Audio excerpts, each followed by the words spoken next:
For those of you, like me, with a deep appreciation for New York City's architectural heritage, the discerning collectors who admire the storied elegance of the Dakota, the understated grandeur of 740 Park Avenue, and the cultural resonance of conversions like the Ansonia, this development is genuinely compelling.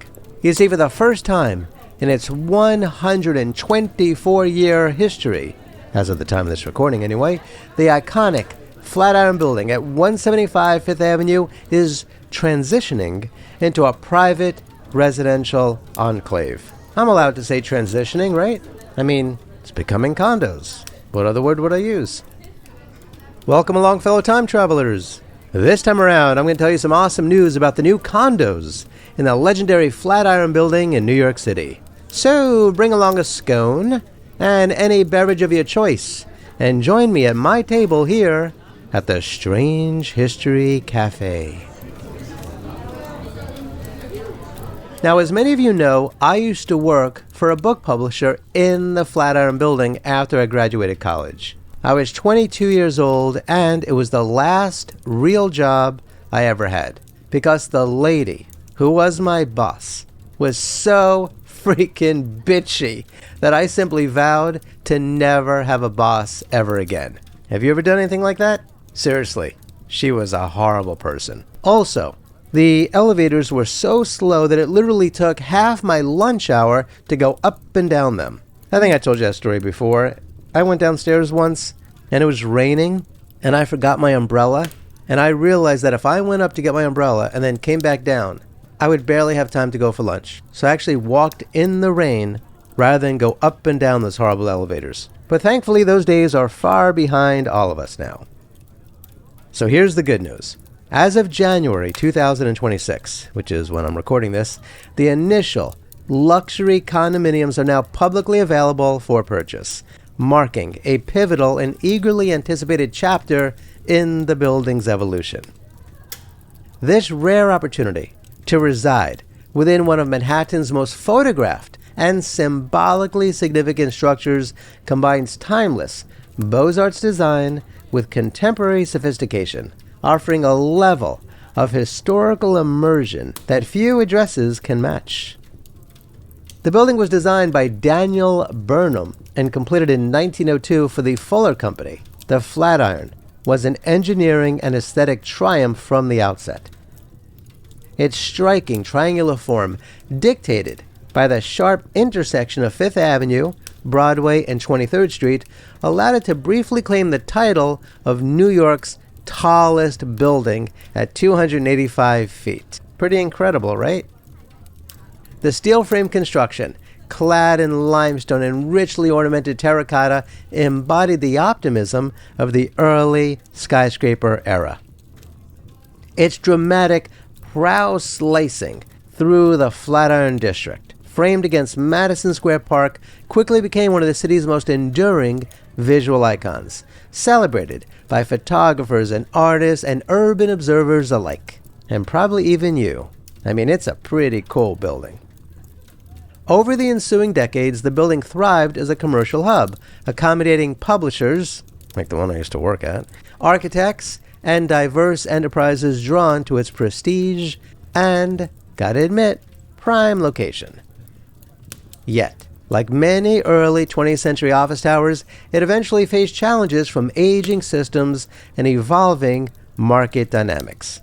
The post-pandemic era brought prolonged vacancy, setting the stage for transformation. And so, following ownership complexities and a high-profile 2023 court-ordered auction where GFP Real Estate, God, that's a horrible name. Let me just tell you something right now. From a marketing standpoint, I've looked into this sort of thing. I've studied this stuff. Never, ever, ever, ever name your company after your initials or a combination of initials. Nobody will remember them. Nobody. I don't care who you are. I don't care if you're married to one of the people. No one's going to remember GFP Real Estate. Let me tell you, at the end of this show, I should ask you to tell me the name of that real estate company again. You'll never get it right. No one remembers initials, ever. Unless it's IBM. And they were rolling in dough, so they could afford an incredible amount of marketing. So don't do it. It's amateurish. Anyway, GFP Real Estate, under a gentleman named Jeffrey Gural, hope I said that right, in partnership with the Brodsky Organization and Sorgente Group. I probably didn't pronounce that right. Sorgente. Is that Italian? Sorgente. Like Sergio Valente jeans. Sorgente.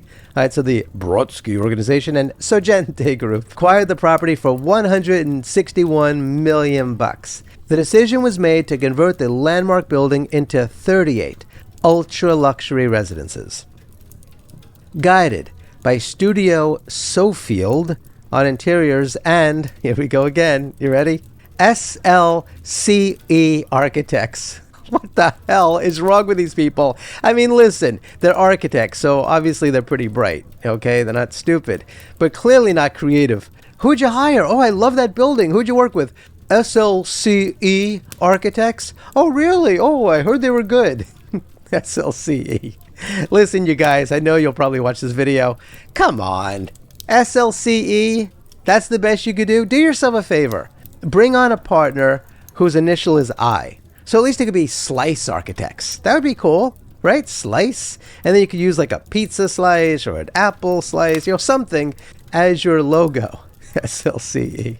I don't want to make fun of them. I'm just telling you, I studied marketing in college, and that's just no way to go. Just don't go with initials, ever. No one's going to remember them, ever. Imagine you're at a party. Hey, I hired this great architectural firm. Oh, did you now? Oh, I'd love to hire an architectural firm. What's the name of them? SLCE. SLCE.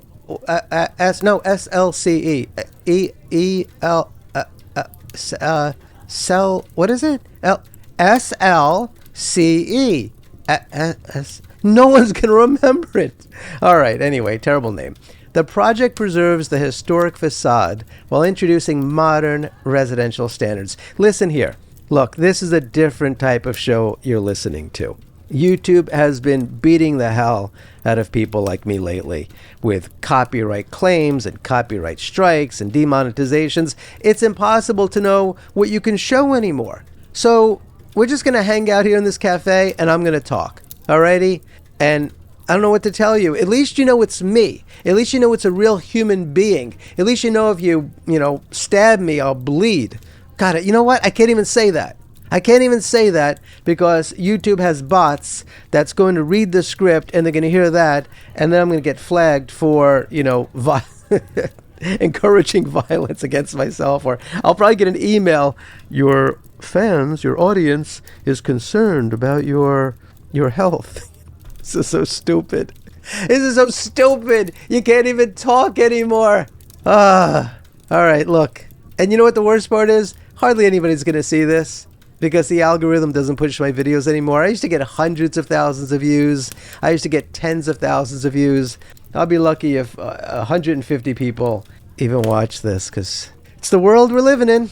It's just the way it is. But anyway, let's move forward, shall we? I don't mean to bitch, but I mean, these are weird times we're living in. So hopefully you enjoy listening to just some talking once in a while because I'm going to be doing a lot of these. A lot. Because I spend too much time producing videos. When you see a video of mine that's like 15 minutes long, 10, 15 minutes long, do you know that takes me about 14 hours to produce that? Seriously. I mean, between writing the script and recording the script and gathering all the images and sharpening the images and colorizing the images and maybe animating some of the images with horse-drawn carriages and adding people in period-appropriate clothing. And then you can produce a video and it'll take you 14 hours, sometimes longer. Sometimes 30 or 40 hours I'll work on a video. And it could be 15 minutes long, it could be 45 minutes long, it could be an hour and a half long. And all it takes is one pissed off realtor or some idiot lawyer in London or something to say, oh, that's a copyrighted photo you used in there. And it's 3 seconds of it. Okay? 3 seconds of it. And YouTube will demonetize the video, the entire video, or they'll give all the revenue that that video will ever make to the one person who claims that I used one of their photos for 3 seconds in a longer video. Seriously, that's how it works. Or they'll give me a copyright strike, it's just terrible. All right, let's move on. Sorry. I'm just trying to tell you how it is, a little inside baseball of why you're watching a video like this these days that looks like it's low effort, but it's not low effort. I'm doing the best I can with what I'm allowed to do these days without losing my channel. So let's move on. Full occupancy is projected for fall of 2026, with construction progressing steadily. A particularly engaging element, for me especially, of this evolution lies in the elevators, which trace the arc of technological advancement. You see, the original 6 hydraulic Otis units featured elaborate cast iron cabs from Hekla Ironworks. Why does that sound familiar? They're the ones who did the cool ornate railing around the Dakota. See what I did there? Everything comes back to the Dakota, doesn't it? And they were innovative for their time, but notoriously deliberate in speed and occasionally prone to hydraulic issues. Yeah, they used to leak. Imagine you're sitting in an elevator in the early 1900s, right? 1930s, 40s, 50s, 60s, whatever. And you're all dressed up to the nines, as the cool kids say. Actually, no cool kids say that. I say that, though. All dressed up, and you've got water pouring on your head. Oh, boy. Anyway, an upper floor addition in 1905 even required passengers to change cars mid-ascent, which was fine for, the World Trade Center. But seemed like a bit much for the Flatiron, but there you go. The 1980s brought an upgrade to electric models, improving efficiency and dependability. Today, the conversion replaces them entirely with state-of-the-art systems that provide direct, quiet access to private vestibules in many residences, ensuring the vertical journey aligns with the seamless luxury expected in these homes. The limited offering of just 38 units, so if you want to buy one, you better hurry up, heightens the sense of exclusivity. The building's distinctive triangular footprint yields highly individualized floor plans with no 2 residences alike. We've heard that before. Hey, it's snowing outside. Wow. Is it snowing where you are? Snow is falling down. It's beginning to stick, too. All right, so listen. By the way, I wish that I could show you images of the condos, but unfortunately, AI bots are now hunting producers to see if they're using any copyrighted images. Seriously. And so if I show you any images of the condos, they'll take my video down, probably. Isn't that crazy? So I'm doing the best I can to produce videos in this environment that we exist in these days. It hurts everybody, doesn't it? It hurts you because you'd love to see the images. It hurts me because I want to produce the best videos that I can. And honestly, I'm not even sure if these realtors or people that own these photos, I'm not sure how much they even care. Especially with somebody like me. I mean, look at my channel. This is what I do. I talk about historic homes and gardens and apartments and stuff like that. And it's like, can you just lay off? But it's AI bots. It's AI bots, don't you know? And so it's just, that's what we're dealing with. So it's not even like somebody you can complain to or reach out to and say, can you just let this go? So, all right, configurations span 3 to 5 bedrooms, featuring soaring ceilings, expansive great rooms, some approaching, you ready? Check this out, 77 feet in length at the upper levels. They got oversized arch windows that bathe the interiors in natural light. And of course, you've got the commanding views across Madison Square Park. You got the Empire State Building and all the vibrant avenues below. I used to work there. I love this whole area. It's a cool, cool place to be. Well, at least it used to before New York City got destroyed. Oh, you got original exposed steel elements that are thoughtfully integrated alongside white oak parquet flooring. See, if I was an AI narrator, I would have said white oak parquet. Sorry. Make believe I'm an AI narrator. Alongside white oak paraquet flooring. Paraquet. You got marble clad surfaces, bespoke. See, I'm not an AI narrator, so I like pronouncing things wrong. Bespoke. What do you say? What do you like? Bespoke. Chloroform kitchens equipped with all sorts of fancy schmancy appliances and bathrooms that capitalize on the building's curved corners for dramatic skyline vistas. Because, there's nothing else to do when you're in the bathroom but take in the dramatic skyline vistas. The design approach masterfully navigates the structure's geometry, particularly in the narrow northern prow, where the building tapers to approximately 6 feet. Rather than viewing this as a limitation, the architects, what were their names again? Tell me the name of the firm. Go ahead. Don't look back. Don't rewind. The architects, FC, AFR, LKS, NG. Oh, God. Who the hell knows? Who remembers? Is this better? Isn't this better to just talk than me saying, rather than viewing this as a limitation? The architects, whatever their names were, have crafted intimate, purposeful spaces. You know what they're going to do? They're going to probably file a strike against this video, saying that I hurt their feelings or something. Listen, you guys, I'm sure you're wonderful. Just change the name of your firm, that's all. Unless they don't care. Maybe they just don't care. Maybe they don't. You know what it is, actually? Their reputation is so stellar that it doesn't matter if people remember them.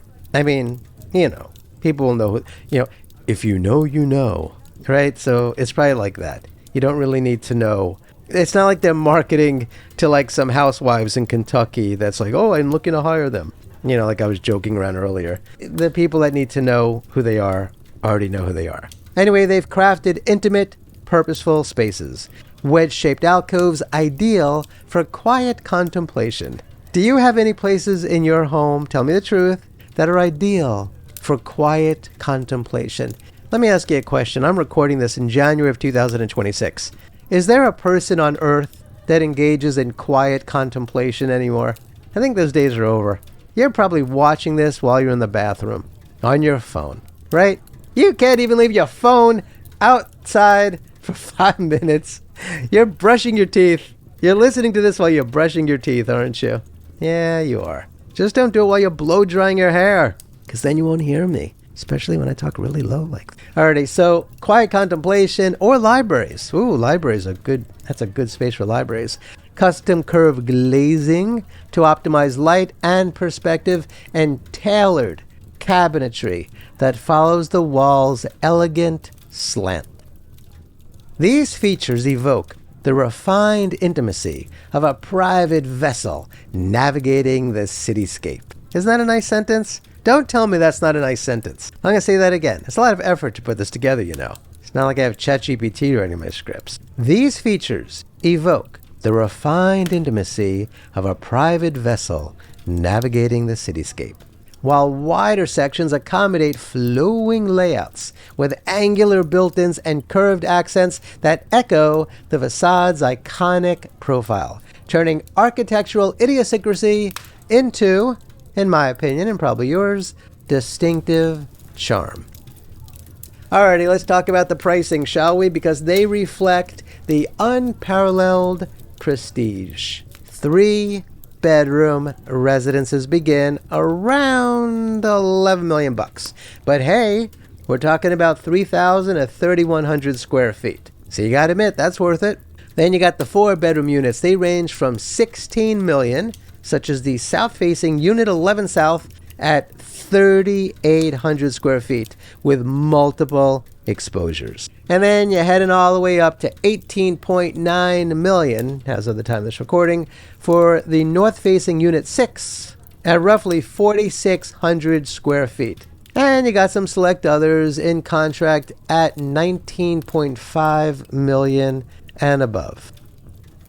Alrighty, so what about those penthouses, you might be wondering? Well, they extend to 50 million smackaroos for expansive 5-bedroom layouts featuring substantial terraces. 50 million bucks. Wow.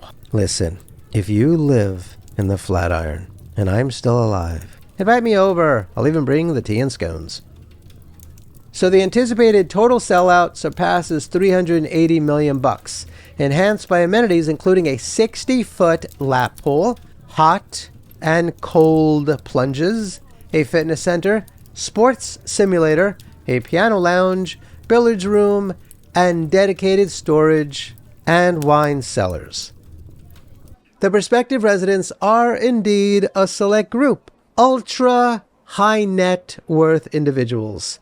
established figures in finance and technology and the arts, discerning international buyers, and those who value legacy property. They're not just seeking some luxury, they're looking for the profound satisfaction of inhabiting a living piece of New York history.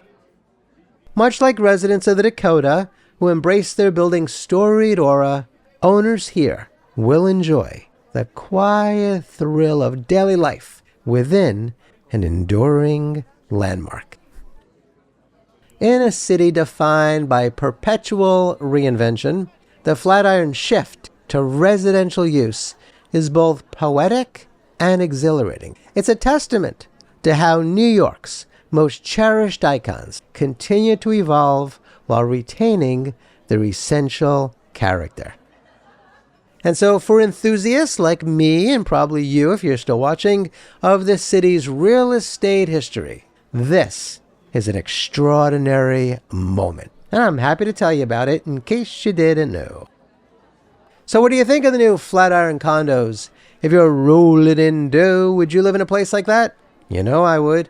Please share your thoughts in the comments below. In fact, before you click away, I need you to do me a favor. The algorithm is totally destroying my channel's reach. Not just me, it's happening to all of us.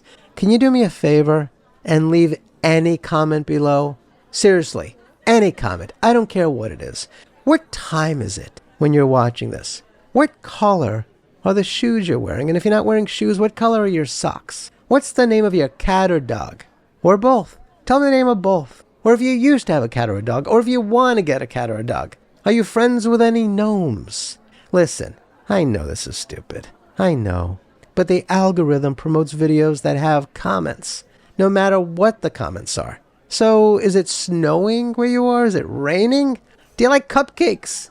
Please, do me a favor. Leave a comment and let me know anything you want to tell me. I don't care what it is. Seriously, what time is it? Is it the afternoon? Is it evening? Is it morning? I don't care. Tell me. You like flowers? What's your favorite flower? So yeah, in addition to that, please like, share, and subscribe, and hit the notification bell. Do me a favor. There's no money on YouTube anymore. Can you click on the link below? Check out campfireshop.com. Please buy a candle, buy some teas, buy some herbal supplements. You have no idea how we're being treated here. It's awful. It's freaking awful. Everyone loves candles. Everyone loves tea. Everybody loves herbal supplements. Go to campfireshop.com and buy some. You'd be helping me out. You'd be encouraging me to do more shows like this. Kindly be kind to all of our fellow earthlings, and please do not harm them. And do yourself a favor and go to a local shelter and adopt a cat or a dog or both. You and they will be very glad that you did. Until next time, especially if you travel back in time and are heading on over to the Flatiron Building in a horse-drawn carriage, or you live there today and you're on your way home and you're going to send me an email to invite me over to check out your cool pad in the Flatiron. I wish you safe travels on all your journeys.